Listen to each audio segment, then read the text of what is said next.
నమస్కారం. Star hospital సుఖీభవకు స్వాగతం. Powered by rainbow hospital. ఈరోజు సుఖీభవలో ఎండలు మండిపోయే వేసవి సీజన్లో మన పాలిట పెను విపత్తుల్లా పరిణమించే డీహైడ్రేషన్ వడదెబ్బను కార్చుకునేందుకు ఏం చేయాలో, జీవన శైలి అలవాట్లు, ఆహార విహారాల్లో ఎలాంటి జాగ్రత్తలు తీసుకోవాలో తెలియజేసే ప్రత్యేక కథనంతో మీ ముందుకొస్తుంది నేటి సుఖీభవ. ఏప్రిల్ నెలలోకి వచ్చేసాం. ఎండల తీవ్రత ఇప్పుడిప్పుడే పెరుగుతోంది. ఇక రాబోయే 2 నెలల పాటు అంతా వేడి వాతావరణమే. మండిపోయే ఎండలు, ఓపలేని ఉక్కబోత, అలవి కాని అలసట, నీరు కార్చే నిస్సత్తువ. మొత్తంగా వేసవి సీజన్ మన పాలిట కాస్త గడ్డుకాలమే. తీవ్రమైన ఎండల ధాటికి ఒంట్లోని నీరు, లవణాలన్నీ చెమట రూపంలో ధారాళంగా బయటకెళ్లిపోతూ ఉంటాయి. దీంతో ఒంట్లో ద్రవ నష్టంతో పాటు తీవ్రమైన వేడి మూలంగా ఒంటికి వడదెబ్బ కూడా తగులుతూ ఉంటుంది. మరి ఈ నేపథ్యంలో మండుతున్న ఎండల నుంచి మనల్ని మనం ఎలా కాపాడుకోవాలి? డీహైడ్రేషన్ వడదెబ్బను ఎలా కాచుకోవాలి? వేసవిలో మనం తీసుకోవాల్సిన జాగ్రత్తల గురించి ఇప్పుడు తెలుసుకుందాం.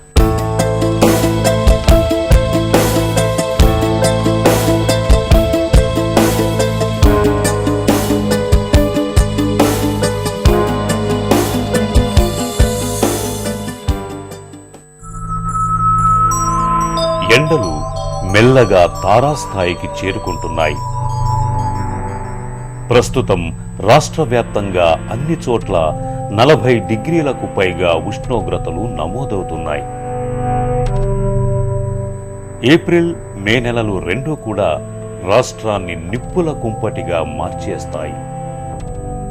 ఈ సీజన్లో సర్వసాధారణంగా ఎండల వల్ల, అలాగే చెమటల వల్ల అనేక రకాల ఆరోగ్య సమస్యలు తలెత్తుతుంటాయి. నిప్పులు చెరిగే ఎండల ధాటికి ఒంట్లోని సత్తువంతా ఉహ్మని చెమటల రూపంలో ఆవిరైపోతుంది. అందుకే ఎండాకాలం ఇట్టే అలసట, నీరసం, నిస్సత్తువ, డీహైడ్రేషన్, వడదెబ్బ, చర్మం కమిలిపోవడం, చర్మం నలుపు రంగులోకి మారటం లాంటి సమస్యలు వచ్చి పడుతుంటాయి. ఇక చెమటల వల్ల శరీర దుర్వాసన, చెమటకాయల దగ్గర నుంచి సెగ్గడ్డల దాకా అనేక చర్మ సమస్యలు చికాకు పెడుతుంటాయి. ఎండాకాలం మొదలు కాగానే డస్ట్ ఎక్కువ వాతావరణంలో కొంతమందికి ఆస్తమా వస్తుంది. సాధారణంగా బ్రాంకియల్ ఆస్తమా మనకి చలికాలం, వర్షాకాలం చాలా చూస్తుంటాం.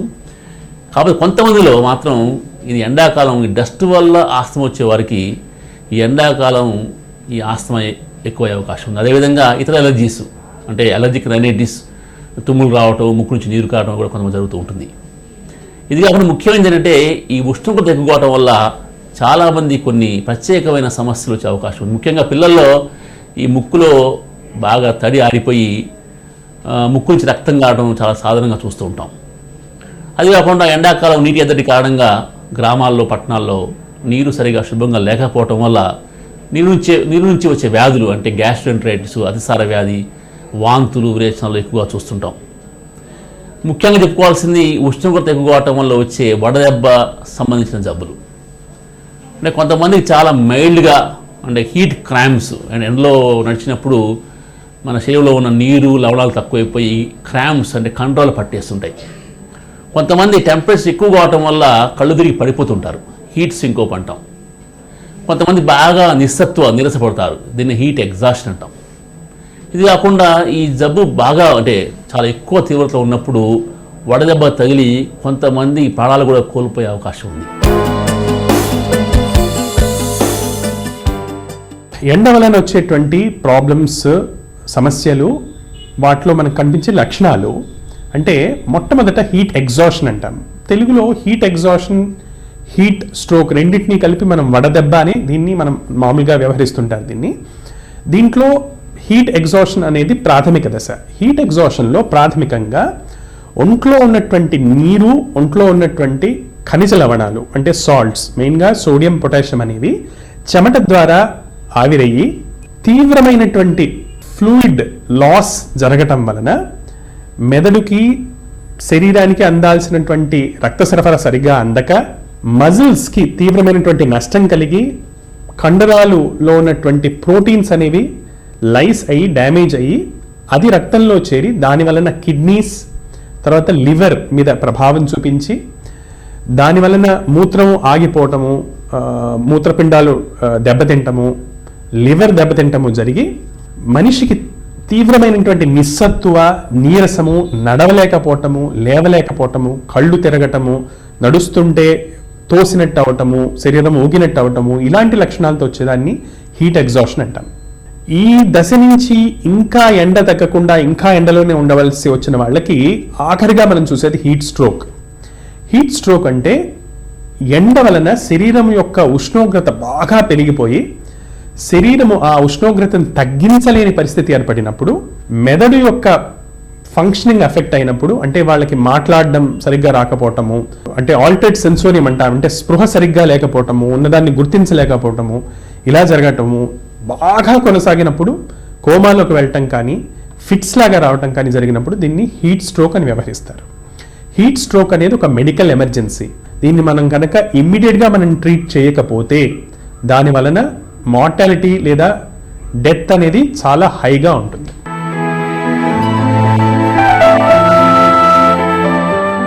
నీరు ప్రాణికోటికి ఇది జీవజలం. మన శరీర నిర్మాణం 3/4 నీటితోనే నిండి ఉంటుంది లేదా ద్రవ రూపంలోనే ఉంటుంది.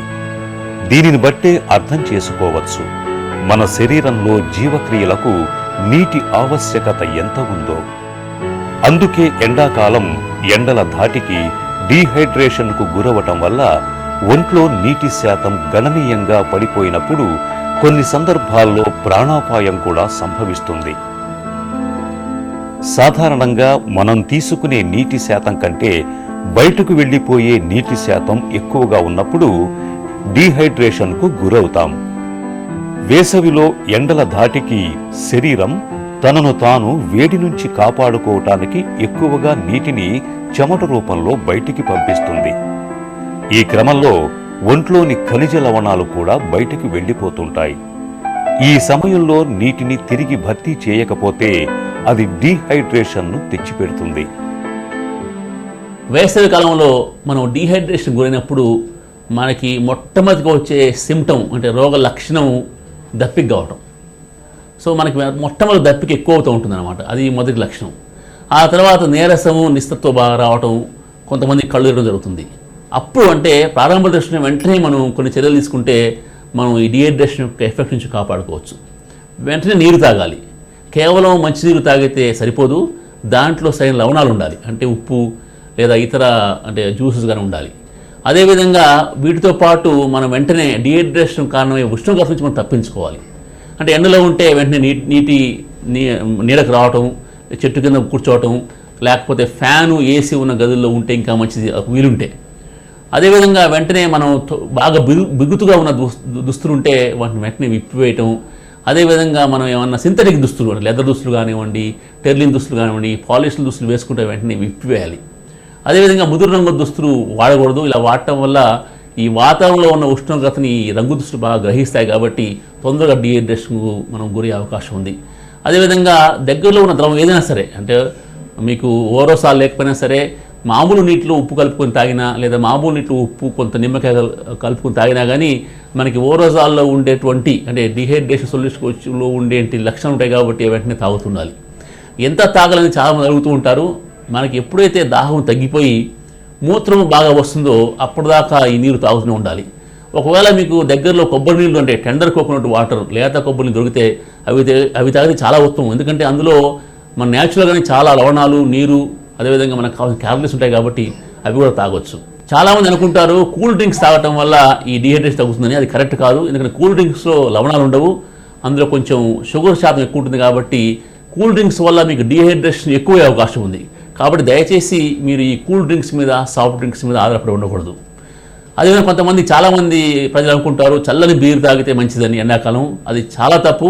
బీరులో ఆల్కహాల్ ఉంటుంది.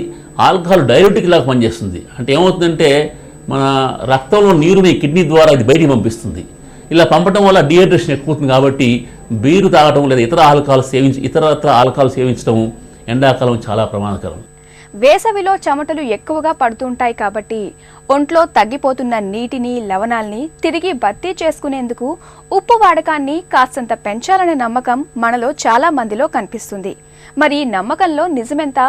ఒంట్లో ద్రవ నష్టాన్ని భర్తీ చేసుకునేందుకు ఏం చేయాలో, ఎలాంటి జాగ్రత్తలు తీసుకోవాలో ఇప్పుడు తెలుసుకుందాం.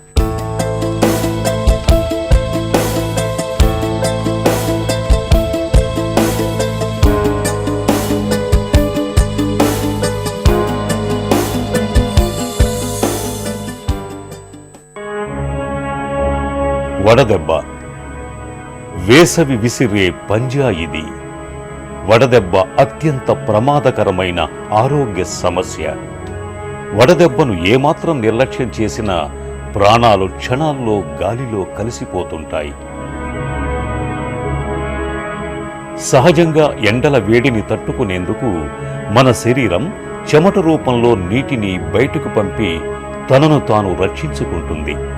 కొన్ని సందర్భాల్లో ఈ ఎండల తీవ్రతను నియంత్రించే వ్యవస్థ మన శరీరంలో విఫలమైనప్పుడు మనిషి అపస్మారకంలోకి వెళ్ళటం, అసలు చెమటలు పట్టకపోవటం, తలపోటు, వాంతులు, తీవ్రమైన జ్వరం లాంటివి వచ్చి ప్రాణాపాయ స్థితిలోకి వెళ్లే ప్రమాదం ఉంది. దీనినే వడదెబ్బ తగిలిందని చెబుతాం. వడదెబ్బ అనేది మనం చాలా సాధారణంగా ఈ వేసవికాలం వింటుంటాం. వడదెబ్బ అంటే ఇంగ్లీష్లో హీట్ స్ట్రోక్ అంటుంటాం. అంటే మన శరీరంలో టెంపరేచర్ ఎప్పుడు కూడా 98.4 ఆర్ 98.6 ఫారెన్హీట్ డిగ్రీస్ ఫారెన్హీట్ దగ్గర ఎప్పుడు ఫిక్స్డ్గా ఉంటుంది. చలికాలం కానివ్వండి, ఎండాకాలం కానివ్వండి, ఎప్పుడైనా మన శరీర ఉష్ణోగ్రత ఎప్పుడు ఒకే దగ్గర ఉంటుందన్నమాట. ఎండ ఎక్కువైనప్పుడు అంటే మన బాడీ కంటే బయట ఉష్ణోగ్రత ఎక్కువ ఉంటుంది.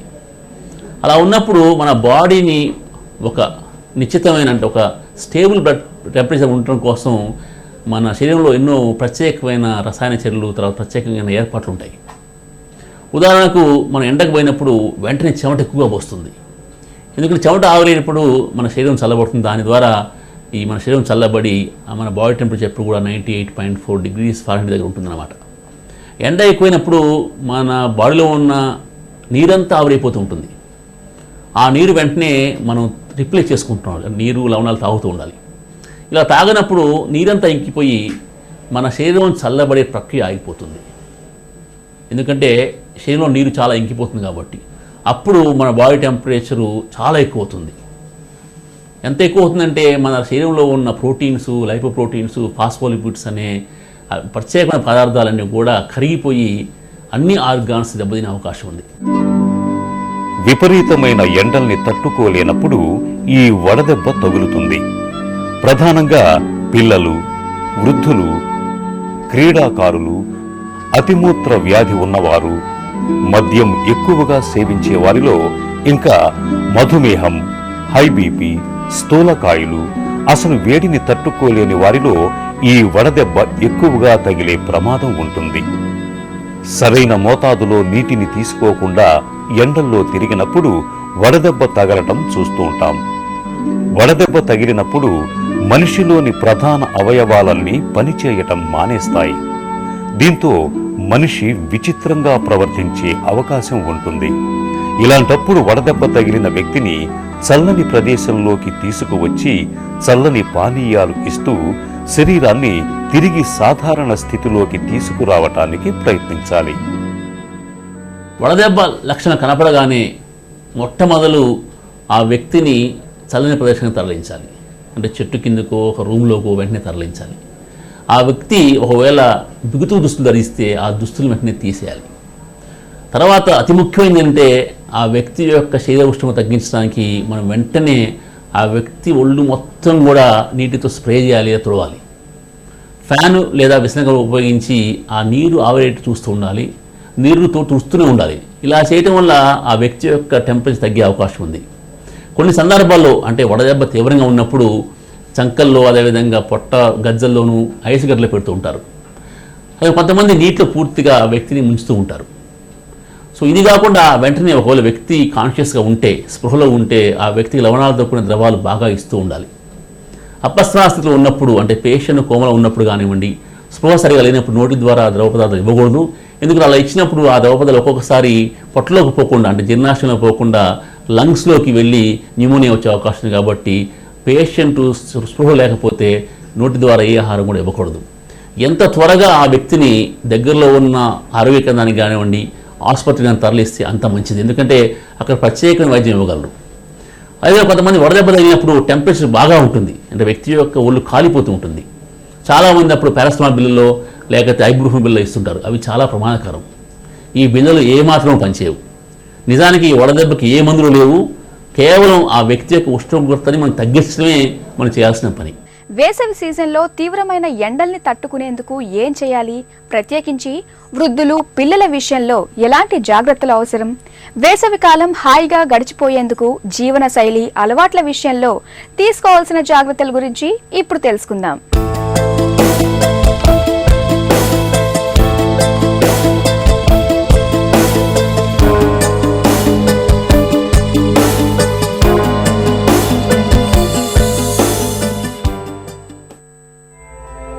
సాధారణంగా ఏప్రిల్, మే నెలల్లో వడదెబ్బ కేసుల్ని ఎక్కువగా చూస్తూ ఉంటాం. కాబట్టి ఎండల్ని, వేడి గాల్పుల్ని తట్టుకునే విధంగా బయటకు వెళ్ళేటప్పుడు తగిన మోతాదులో ద్రవ పదార్థాలు తీసుకుని వెళ్ళాలి. అలాగే ఎండ వేడి నుంచి తట్టుకునేందుకు లేత రంగు కాటన్ దుస్తులు ధరించటం, తలపై టోపీ ధరించటం లేదా గొడుగు తీసుకెళ్లటం చేయాలి. అలాగే ఈ సీజన్లో కాఫీ, టీలు, కోలాలకు దూరంగా ఉండటం మంచిది. వీటి వల్ల శరీరానికి ఏ విధమైన ఉపయోగం లేకపోగా శరీరంలో తేమను ఇవి మరింతగా హరించేస్తాయి. ఇక ఎండపట్టున చేసే పనులను సాధ్యమైనంత వరకు ఉదయం 10 గంటల లోపు లేదా సాయంత్రం 4 గంటల తర్వాత చేసుకోవటం కూడా వడదెబ్బ తగలకుండా జాగ్రత్త పడటానికి మరో మార్గం. మనకు తెలుసు, ప్రతి సంవత్సరం కూడా మనం చదువుతూనే ఉంటాం, పేపర్లో, టీవీలో చూస్తూనే ఉంటాం వడదెబ్బ తగులుతుందని చాలామందికి. అయినా చాలామంది ప్రతి సంవత్సరం అన్ఫార్చునేట్లీ వడదెబ్బ గురై చనిపోతూ ఉంటారు. దీనికి కారణం నిర్లక్ష్యమే. సో మీరు ఎండాకాలం ప్రారంభంలో చాలామంది ఎండను తట్టుకోలేరు, కాబట్టి అత్యవసరం తప్ప బయటికి వెళ్ళకూడదు. ముఖ్యంగా ఉదయం 10 గంటల తర్వాత సాయంత్రం 4 గంటల లోపు బయటికి వెళ్ళకపోతేనే మంచిది. ఒక వెళ్ళినా సరే మీరు సరైన ఆచ్ఛాదన ఉండాలి. లూజు బట్టలు, నూలు అంటే కాటన్ బట్టలు వేసుకోవాలి, వదులుగా ఉండాలి. అదేవిధంగా గొడుగు లాంటి ఏదైనా ఆచ్ఛాదన ఉండాలి. అదేవిధంగా మీరు బాగా హ్యూమిడ్గా అంటే కిక్కేసిన బస్సుల్లోనూ అటువంటి ప్రయాణం చేయకూడదు. ఒకవేళ చేసినా సరే వెంటనే మీరు నీళ్లు తాగుతూ ఉండాలి. నీటితో పాటు లవణాలు కూడా బాగా తీసుకుంటూ ఉండాలి. మీరు కూల్ డ్రింక్స్ని అవాయిడ్ చేయండి. అదేవిధంగా ఆల్కహాల్ సేవించకూడదు. ఏమాత్రం తప్పికేసినా సరే, క్రాంప్స్ అంటే కండరాలు పట్టేసినా సరే వెంటనే మీరు మీ ప్రయాణం ఆపుకుని వెంటనే లవణాలు, నీళ్ళు బాగా తీసుకుంటూ ఉండాలి. ఏమాత్రం వడదెబ్బ అంటే సీరియస్ వడదెబ్బ లక్షణాలు ఉన్నప్పుడు వెంటనే వైద్యం దగ్గరికి వెళ్ళండి. దగ్గరలో ఉన్న హాస్పిటల్కి వెళ్ళండి. మీ సింప్టమ్స్ సరిగ్గా చెప్పండి, ట్రీట్మెంట్ వెంటనే తీసుకోవాలి. ఏమాత్రం నిర్లక్ష్యం చేసినా సరే కొంతమంది వ్యక్తులు, కొంతమంది పేషెంట్స్ కేవలం 10-15 నిమిషాల్లో చనిపోవడం చాలా ఉన్నారు. ముఖ్యంగా పిల్లల విషయంలో చాలా జాగ్రత్తగా ఉండాలి. వేసవి సెలవుల్లో పిల్లలు బాగా ఆడుతూ ఉంటారు. వారిని కేవలం ఇండోర్ గేమ్స్ ఆడేట్టు చూడండి. బయటకు వెళ్ళి ఆడినప్పుడు మీరు జాగ్రత్తగా గమనించాలి. వారికి దాహం తెలియదు, ఒక్కోసారి ఆటలు అన్ని విషయాలు మర్చిపోతారు, కాబట్టి వారికి లవణాలు, నీరు బాగా ఇస్తూ ఉండాలి. అదే వృద్ధుల విషయంలో చాలా జాగ్రత్తగా ఉండాలి. ఎందుకంటే వృద్ధులకి ఈ రోగ లక్షణాలు చాలా తక్కువగా ఉంటాయి. వడదెబ్బ తగిలినా సరే వారికి ముదిరిందాక వడదెబ్బ అనే విషయం తెలియదు, కాబట్టి వారిని జాగ్రత్తగా గమనిస్తూ ఉండాలి. వృద్ధులని బయటికి పోనివ్వకండి. ఇంట్లో ఉన్నా సరే వృద్ధుల గదిలో బాగా అంటే గాలి వెళ్తుండేట్టు చూడండి. అదేవిధంగా వారు వాడే మందుల్ని జాగ్రత్తగా డాక్టర్కి చెప్పండి. ఎందుకంటే కొన్ని మందుల వల్ల వడదెబ్బ వచ్చే అవకాశం ఎక్కువ. ఉదాహరణ కొన్ని రకాల బీపీ మందులు ఉంటాయి, వాటితో డైరెటిక్స్ ఉంటాయి, అంటే నీరు బాగా తగ్గించే మందులు ఉంటాయి. అవి వెంటనే డోస్ మార్పించుకోవాలి. కొంతమంది సైకియాట్రిక్ మందులు వాడుతుంటారు, వాటి వల్ల కూడా చెమట బాగా తగ్గే అవకాశం ఉంది, దాంతో వడదెబ్బ రావచ్చు. అదే కొంతమందికి కొన్ని యాంటీ పార్కిన్సన్స్ మందులు అంటే వణుకుడు వ్యాధి మందులు వాడుతుంటారు. ఆ మందులతో కూడా చెమట వచ్చే గుణం తగ్గుతుంది, కాబట్టి వారిలో ఈ వడదెబ్బ వచ్చే అవకాశం ఎక్కువ. కాబట్టి వృద్ధులని, పిల్లల్ని చాలా జాగ్రత్తగా గమనించాలి. అదేవిధంగా ప్రెగ్నెంట్ ఉమెన్లో కూడా వడదెబ్బ వచ్చే అవకాశం ఎక్కువ, కాబట్టి గర్భిణీ స్త్రీలని ఎండలో బయటికి పోనివ్వకండి. మీరు కూడా బయటికి వెళ్ళే ముందే నీరు, లవణాలు బాగా తాగి వెళ్ళాలి. అదేవిధంగా వ్యవసాయ కార్మికులు, ఇతర కార్మికులు, ఫ్యాక్టరీలో పనిచేసే వాళ్ళు కూడా చాలా జాగ్రత్తగా ఉండాలి. ఎక్కువ నీరు, లవణాలు తీసుకుంటూ ఉండాలి. ఇలా చేసినప్పుడు మీకు వడదెబ్బ తగిలే అవకాశం తక్కువ. ఒకవేళ లక్షణాలు కనిపిస్తే ఏమాత్రం అశ్రద్ధ చేయకుండా వెంటనే మీరు డాక్టర్ని సంప్రదించాలి. డీహైడ్రేషన్, వడదెబ్బ అనేవి వేసవిలో సర్వసాధారణంగా కనిపించే ఆరోగ్య సమస్యలు.